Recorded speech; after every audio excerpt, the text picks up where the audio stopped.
বাংলাদেশের ভ্রমণ পিপাসু মানুষের অন্যতম গন্তব্য কক্সবাজার সমুদ্র সৈকত। এটা সারা দেশের বিভিন্ন প্রান্তত্বন পর্যটকল প্রতিদিন গুইত্তুয়াই আর এটা গুইত্তুয়াই নে মানুষজন হলে তারার ঘুরাঘুরির এইসব দৃশ্য ক্যামেরা বন্দি করে রাখতে চাই আর ইন গুইত্তু যাইরেই গটে বিপত্তি। কক্সবাজার সমুদ্র সৈকত নেজি ঘুরতে আইনে পর্যটকলরে ক্যামেরাম্যানলর হয়রানির অভিযোগ নতুন নয়। এটা ঘুরতে আইনে পর্যটকলর ছবি তুলতে যাইলি ক্যামেরাম্যানলে শত শত ছবি তুলিয়ারে ব্যাক ছবি লম ফুরিব এড়াইলে বাধ্য করে জিয়ান লইরে হয়রানি হয় পর্যটকল আর ইয়ান লইরে বহু তিক্ত ঘটনা অলরেডি ঘটি গিয়ে। আমি যেমন কালকে ছবি তুলেছি, আমার এক ক্লিকেই আর কি একটা জায়গায় আমার 600টা ক্লিক করে ফেলেছে। দাম হচ্ছে 5 টাকা পিস, তাহলে 600 ছবির দাম কত আসে মিনিমাম? তাহলে অনেক টাকা চলে আসছে। উনি ছবি এখন কমিয়েও দিবে না, কিন্তু 600টাই নিতে হবে।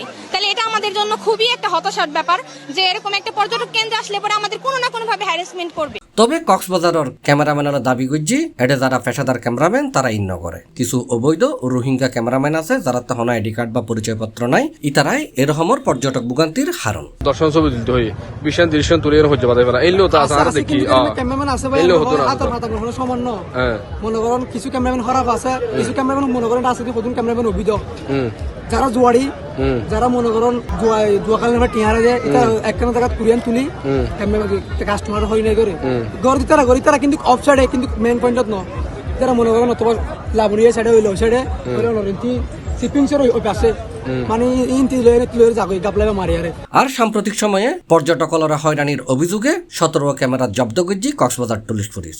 পরবর্তীতে তারার মালিকলরা ডাকি বিভিন্ন শর্ত দিয়ে এই ক্যামেরাইন ফেরত দিয়ে এই ক্যামেরাম্যানের সভাপতি মোহাম্মদ জাকির হোসেন মূলত আর ক্যামেরা কিন্তু যেন কয়েকদিন আগে মহিলা নিউজের মধ্যে আসলে এক ক্লিকে 600 ছবি তুললি আর একই জায়গা কিভাবে সম্ভব এক ক্লিকে 600 ছবি তোলা। তো ইনল্লা আর ক্যামেরা গেইন টুরিস্ট পুলিশের দিয়ে যে ফলে আমাদের আর ক্যামেরা গেইন জব্দ করে রাখিল 3-4 দিন। জব্দ করার পরে ডিএজি স্যার আমার ডাকার পরে আমার কিছু নির্দেশনা দিয়ে আর আইন মানে একটু চলিবার চেষ্টা করি। বর্মায় হর ধরনের ক্যামেরাম্যান আছে কিনা? বর্মায় ক্যামেরাম্যান আছে বলতে যেন অনন মেম্বারের গার্ডার ইনতি নামে ডিমাইনর ইনতি নামে তারপর হচ্ছে শৈবাল বিশর ইনতি নামিও না ইটারা ইনতি কাতি মারিও নি জাগত কার্ড আছে নি তো ইটার হাতে কার্ড নাই ইটার কারণে আরা ভুক্তভোগী হয় আর হাতে 195% মানিবার আরা খুবই চেষ্টা করি। এই ব্যাপারে কক্সবাজার টুরিস্ট পুলিশের অ্যাডিশনাল ডিআইজি আপেল মাহমুদ সি প্লাসের হই যে ক্যামেরাম্যানদেরকে আমরা ওই দিন আটক করেছি সেটা হচ্ছে যে যারা ভাড়া চেয়ে ক্যামেরা তারা যেন ক্যামেরা না চালায় এবং তাদের কাগজপত্র থাকতে হবে। এই ক্ষেত্রে পরের দিন ক্যামেরাম্যানরা সবাই অঙ্গীকার করেছে যে তারা এখানে আমাদের পর্যটকদেরকে কোনো ধরনের ডিস্টার্ব বা হয়রানি করবে না এবং করলে তাদেরকে আইনের আওতায় আনা হবে সেটা তারা মেনে নেবে। এবং এই বৈশাখী উপলক্ষে তাদের বিরুদ্ধে কোনো অভিযোগ আমরা পাই নাই। তারা কিন্তু একটা ডিসিপ্লিন ওয়েতে তারা তাদের ব্যবসা পরিচালনা করেছে।